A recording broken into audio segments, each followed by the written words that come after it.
الحمد للہ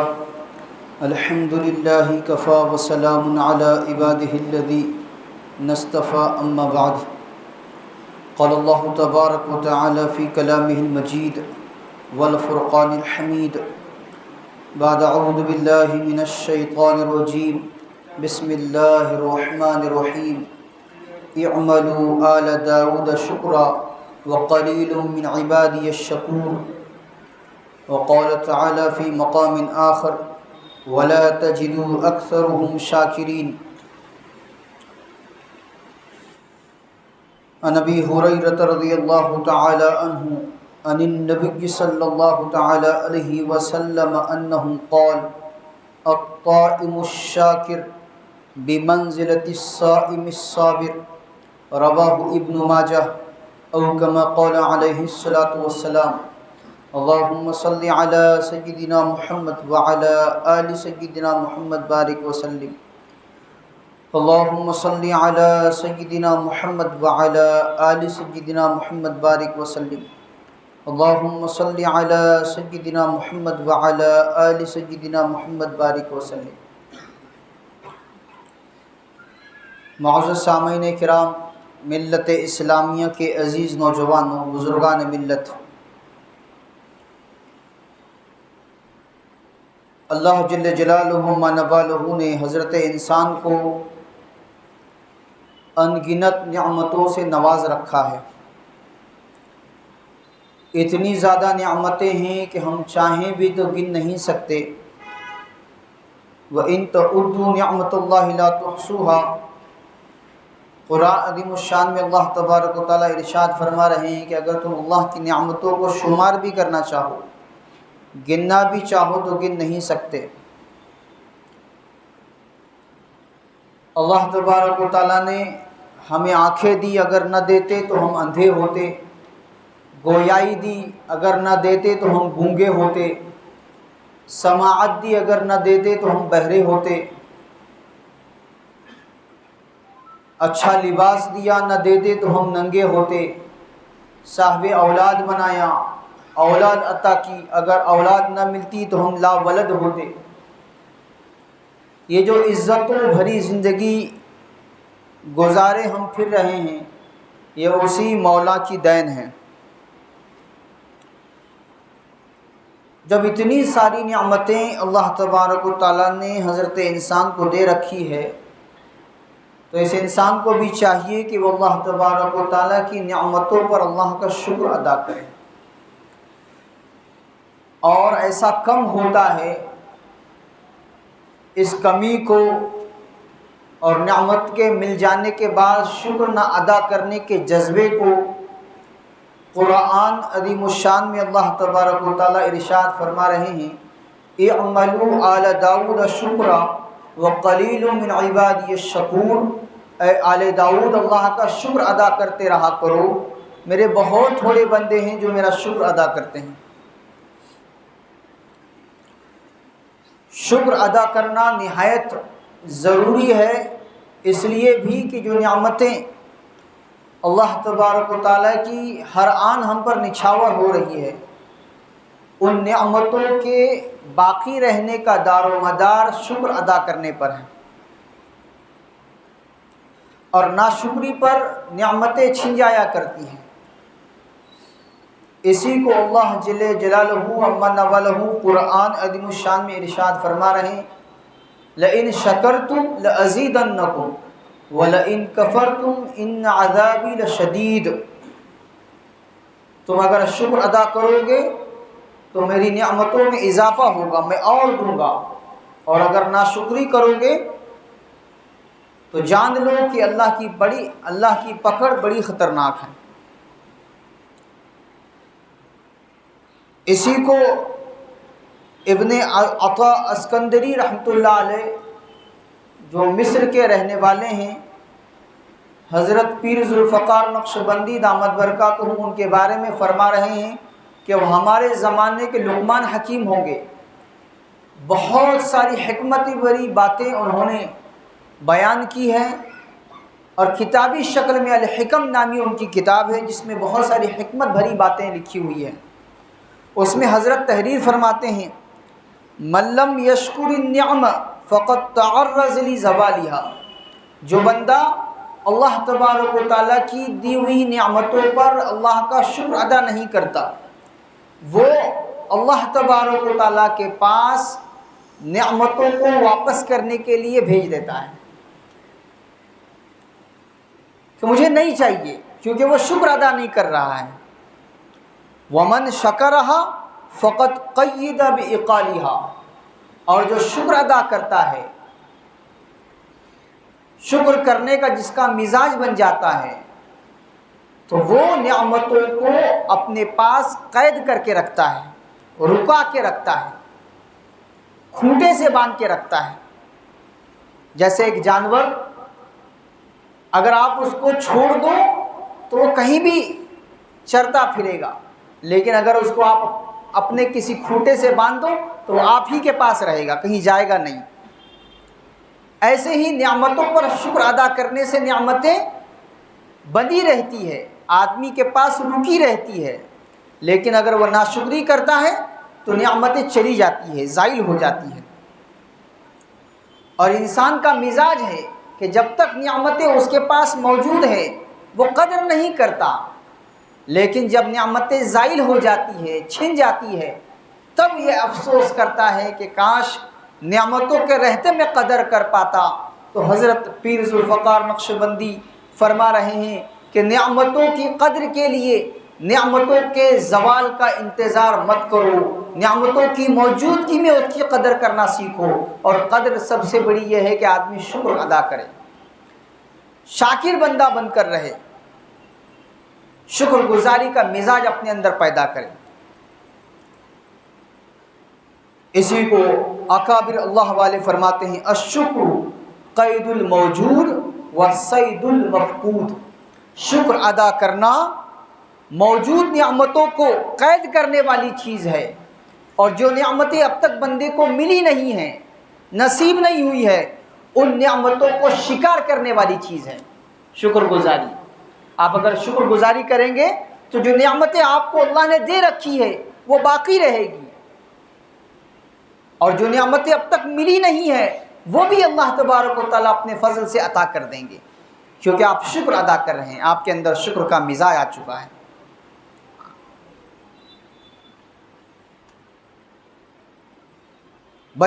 ابن ماجہ حدیث نمبر 1764 نمبر کی روایت ہے، سیدنا ابو ہریرہ رضی اللہ تعالیٰ عنہ راوی ہیں، روایت فرماتے ہیں کہ اللہ کے نبی صلی اللہ تعالی علیہ وسلم نے ارشاد فرمایا، الطائم الشاکر بمنزلۃ الصائم الصابر، کھانا کھا کر شکر کرنے والے کا اجر صبر کے ساتھ روزہ رکھنے والے کی طرح ہے۔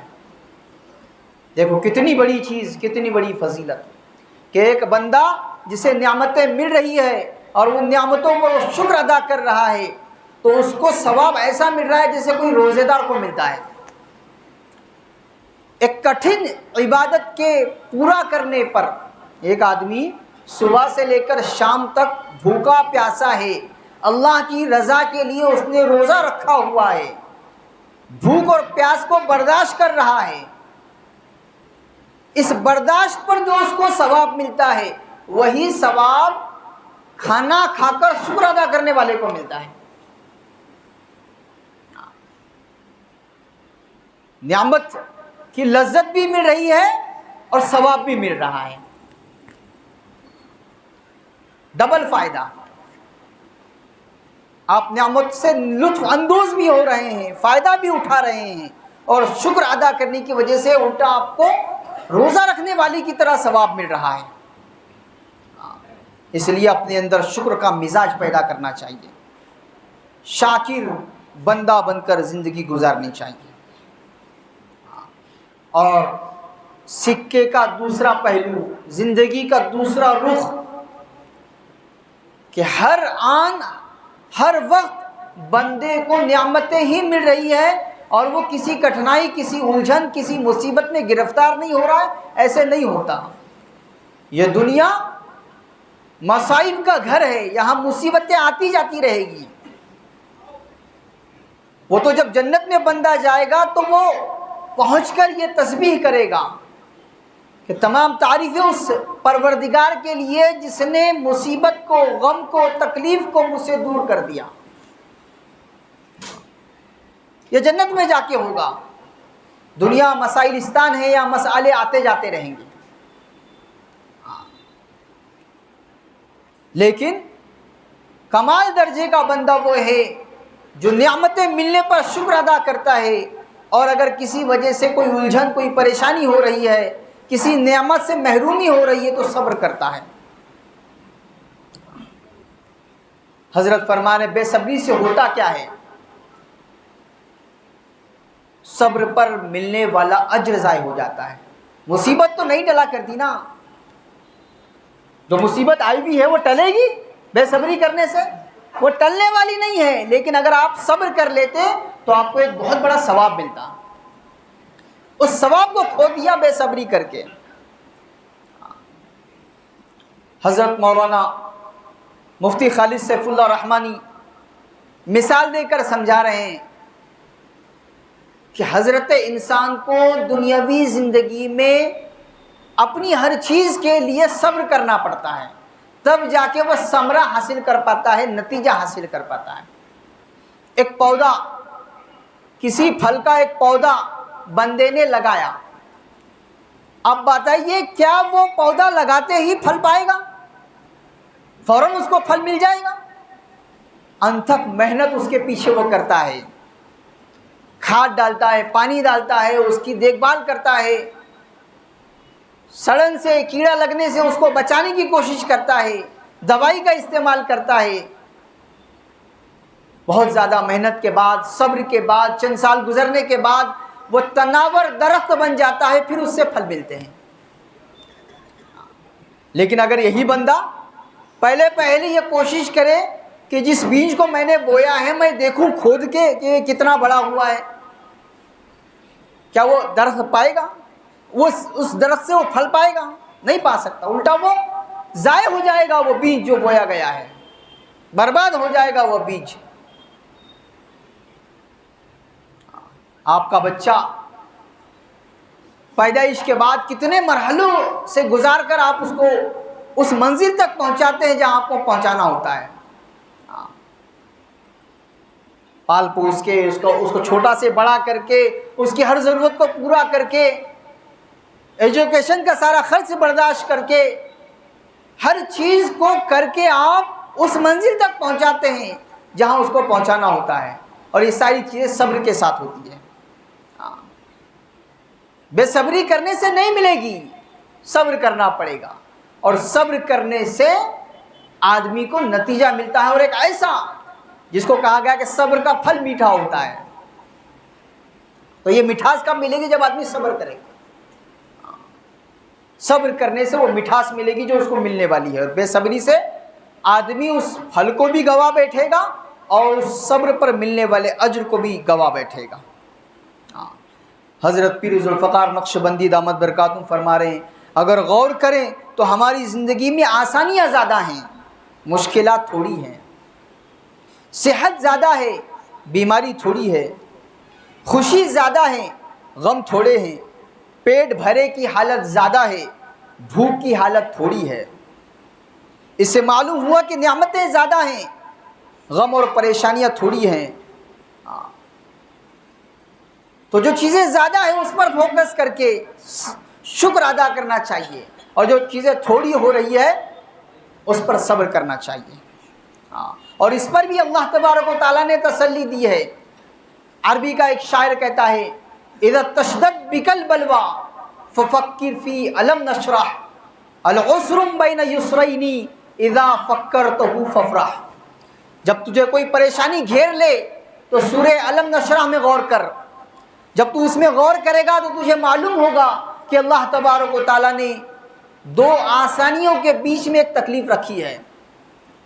فراخی کے دن، آسانی کے دن، خوشی کے دن، لذت کے دن، فراوانی کے دن، اس کے بعد تھوڑی سی کٹھنائی، تھوڑی سی پریشانی، پھر واپس سے آسانیاں، پھر واپس سے لذتیں، پھر واپس سے خوشحالی.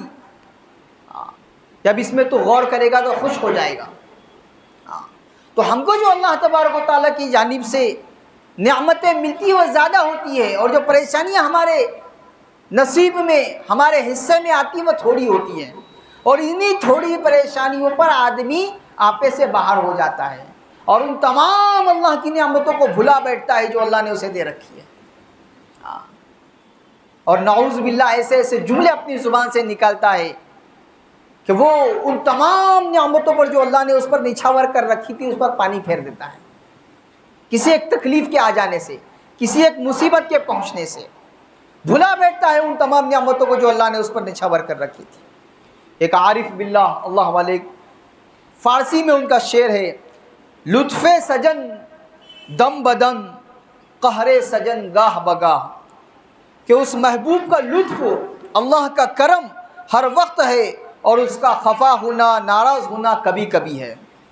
ای بھی سجن واہ واہ اون بھی سجن واہ واہ، جب اللہ نے نعمتیں دے رکھی ہے تب بھی اللہ کی تعریف ہو، اور تعریف کے ساتھ اللہ تبارک و تعالیٰ کے شکر کے ساتھ وقت گزرے، اور اگر کٹھنائیاں آ رہی ہیں مصیبتیں آ رہی ہیں تو صبر کر کے اللہ تبارک و تعالیٰ کے دیے ہوئے پر راضی ہو۔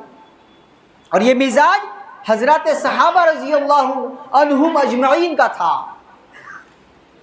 ملا جھلا ان کا تبصرہ کہ جب وہ ملتے تھے آپس میں ملاقات کرتے تھے تو وہ یہ جملہ دہراتے تھے، استقبال المصائب بالتجمل ومواجہۃ النعم بالتذلل، کہ اللہ تبارک و تعالیٰ نے اگر مزاج کے خلاف چیزیں ہم کو دے دی، مصیبتیں ہم پر آ گئی، تکلیفیں ہمارے ساتھ میں آ گئی، تو ہم ان تکلیفوں ان مصیبتوں کا استقبال، ان کا ویلکم بشاشت کے ساتھ کریں گے،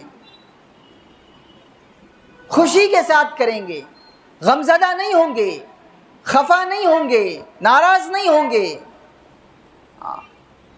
پیشنس کے ساتھ، تحمل کے ساتھ، خوش دلی کے ساتھ ان کا سواگت کریں گے۔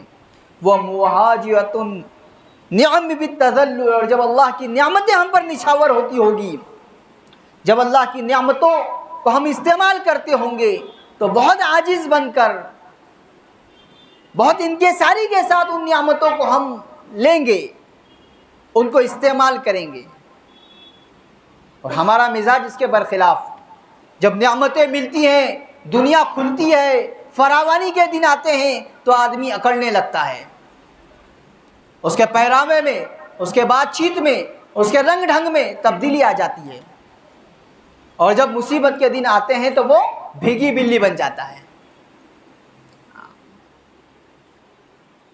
اس لیے صحابہ اکرام کے اس جملے کو اپنی زندگی کا حصہ بنانا چاہیے کہ مصیبتوں کے دنوں میں آدمی بشاشت کے ساتھ کہ اللہ نے جس حال میں رکھا ہے وہ حال اچھا ہے، نہ یہ حال اچھا نہ وہ حال اچھا، اللہ جس حال میں رکھے وہ حال اچھا، بشاشت کے ساتھ۔